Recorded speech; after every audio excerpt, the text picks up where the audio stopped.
All right, class. Hope you're doing well. Today I'm going to talk about prescriptive grammar or the prescriptive approach.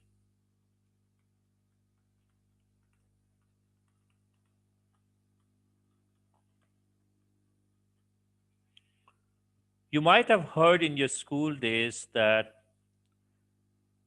do not split infinitives. For example, don't write Ali intends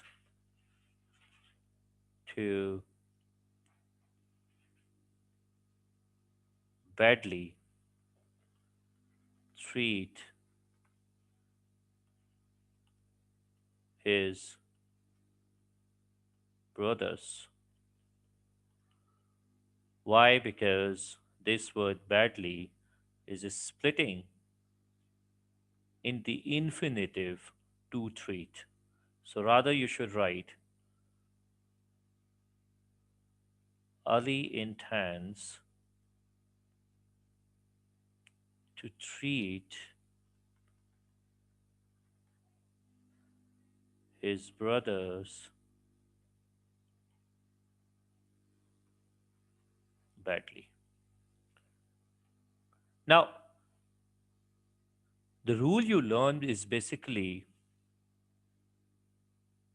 based on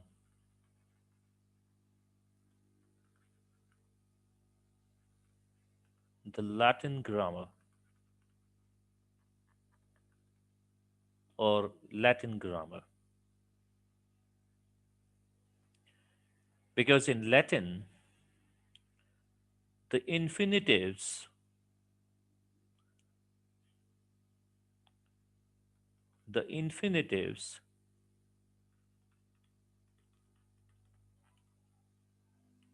are comprised of one word. So, of course, it's not possible to split them. So, if you split, one word, it may not be meaningful and people might not understand. So, it was like prohibited, or it is prohibited in Latin grammar. Now, because English has taken most of its rules, grammatical rules from Latin,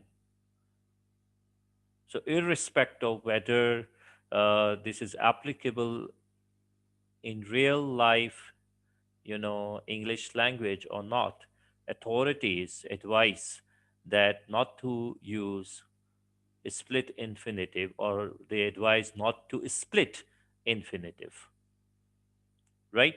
So whatever the authorities, tell us, and we of course follow their, the prescribed rules, regulations, right?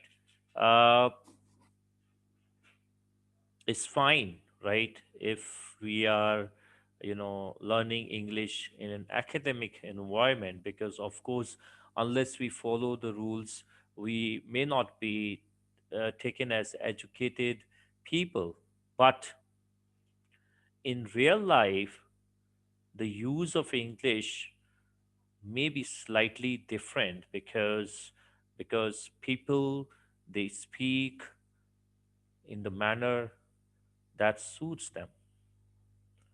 So that's why sometimes we come some non-standard variations, right?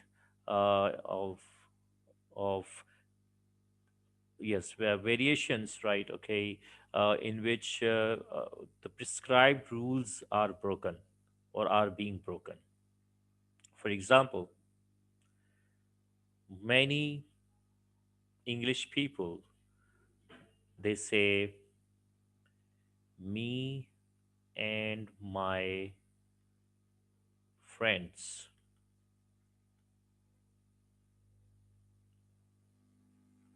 went to school, or my friends and me went to school, whatsoever. As per prescriptive rules, or prescriptive approach. This is a wrong sentence, incorrect sentence. It should be I and my friends. It cannot be me and my friends. But we come across many instances of this variation, right, being used by native speakers.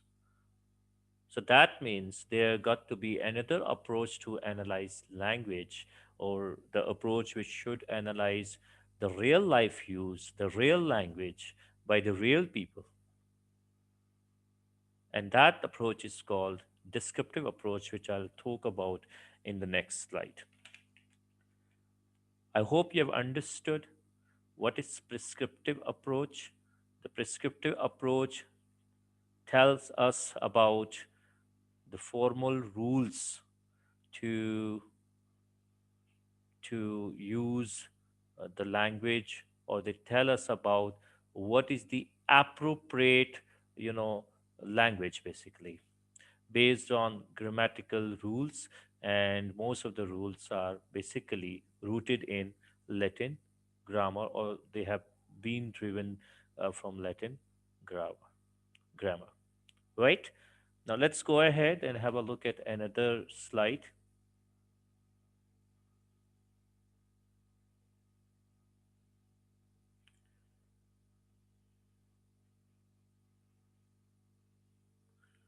Okay, here we have the descriptive approach. As I told you earlier also, descriptive approach focuses on the actual use of language or real life language. So that means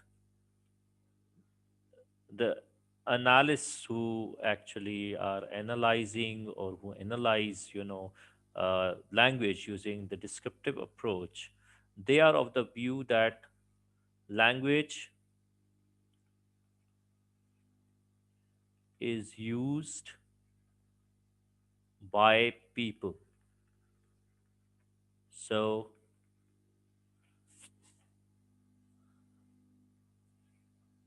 it is important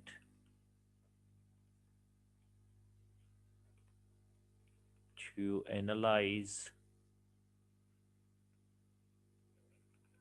it based on how it is used by them, rather than, based on uh, the views or the rules laid out by authoritarians. That's what they believe in, right? So that's why we can say that we have two approaches when we are analyzing a language, or especially when we are analyzing English language, and they are the prescriptive approach and the descriptive approach.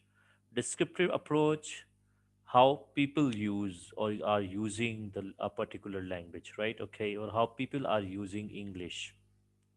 Prescriptive, what authoritarian say and what rules have been laid out by them, right? Okay, now let's go ahead and have a look at another slide. Let me clear all of this first.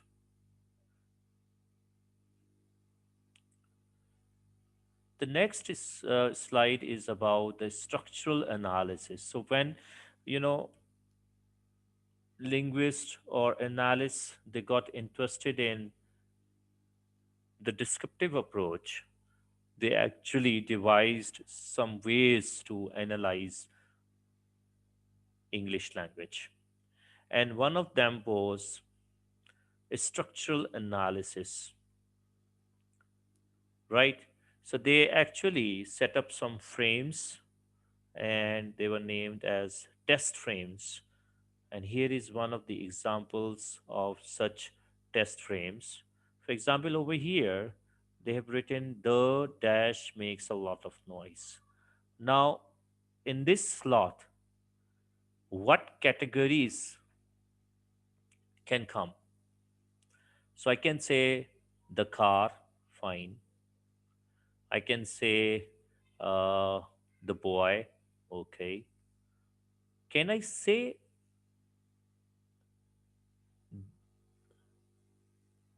uh, the eat? Can I say the drink?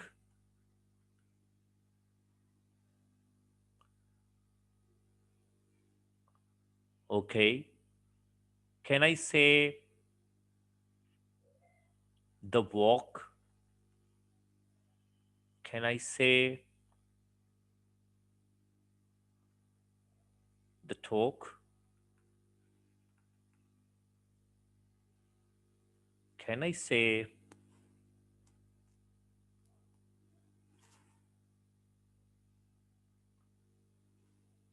the whisper? Can I say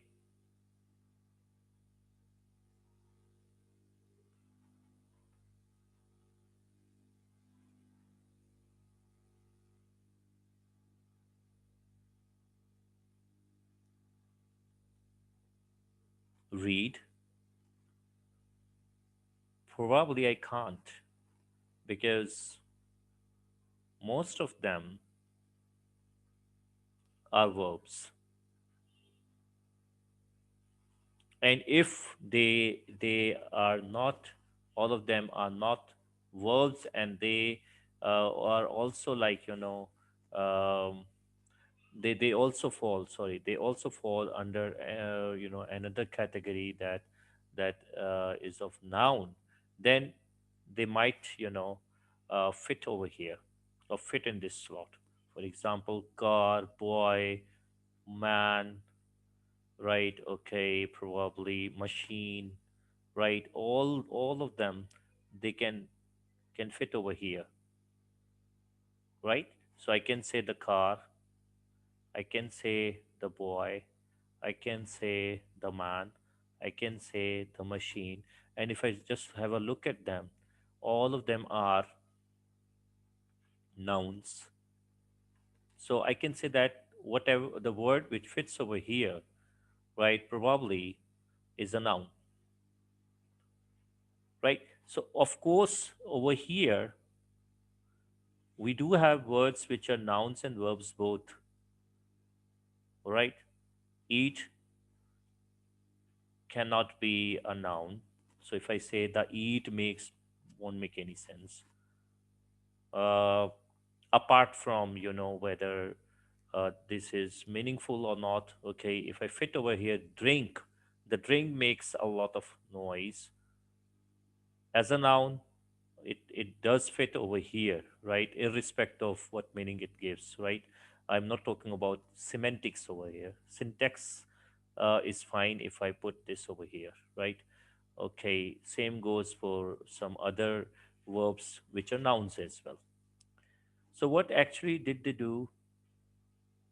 That they devised such test frames, and they saw that if a particular string of words, right, a string of words fits here, right, or if some words fit here, right, they are probably going to be of the same category, right? So this is how they can define a word as a noun or as a pronoun or as an adjective or as a verb, right? Now over here, dash makes a lot of noise.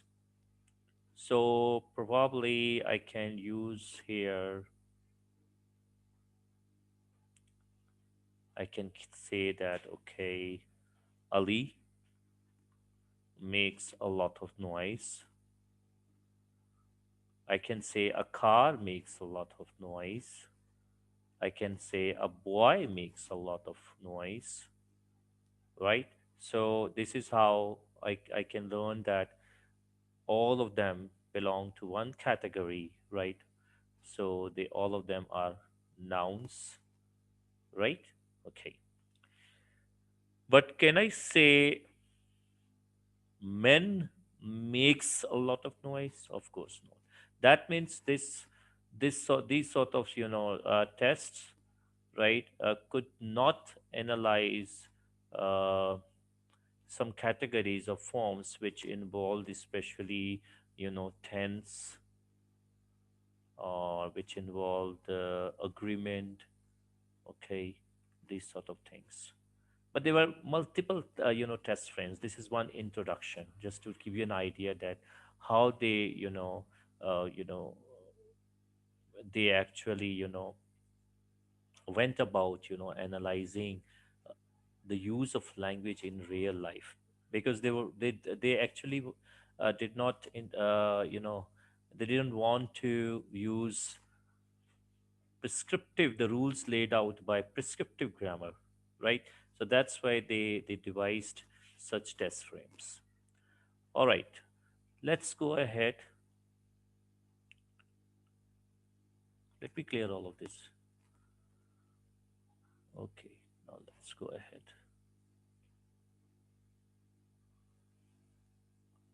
All right, a Gallic sentence. Now you just have a look at this one. The boy saw the black dog. This is a sentence in English. Okay.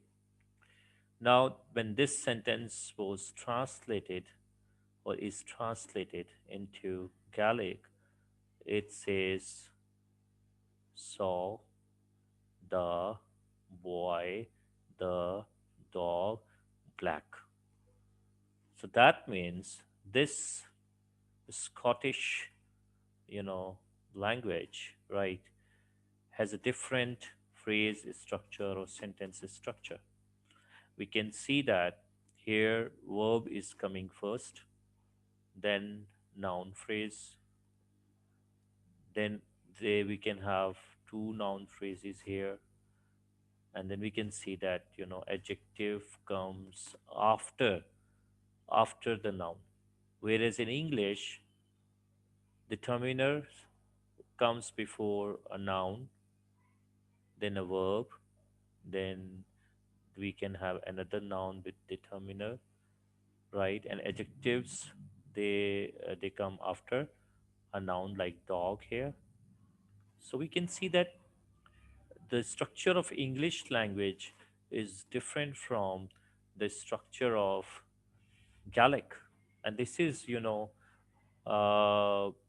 this is how we can take help from our knowledge of language structures of phrases and all that, right? Okay, or in short, we can take help from our knowledge of syntax, which is my next topic. All right, now I have got an assignment for you guys. I'm writing here some Urdu sentences, or rather I'm writing a translation of this Urdu sentence, right, of this English sentence, right? Okay, so what I want is that you analyze, right, the structure of Urdu translation of this English sentence. So the boy saw the black dog, लड़के ने देखा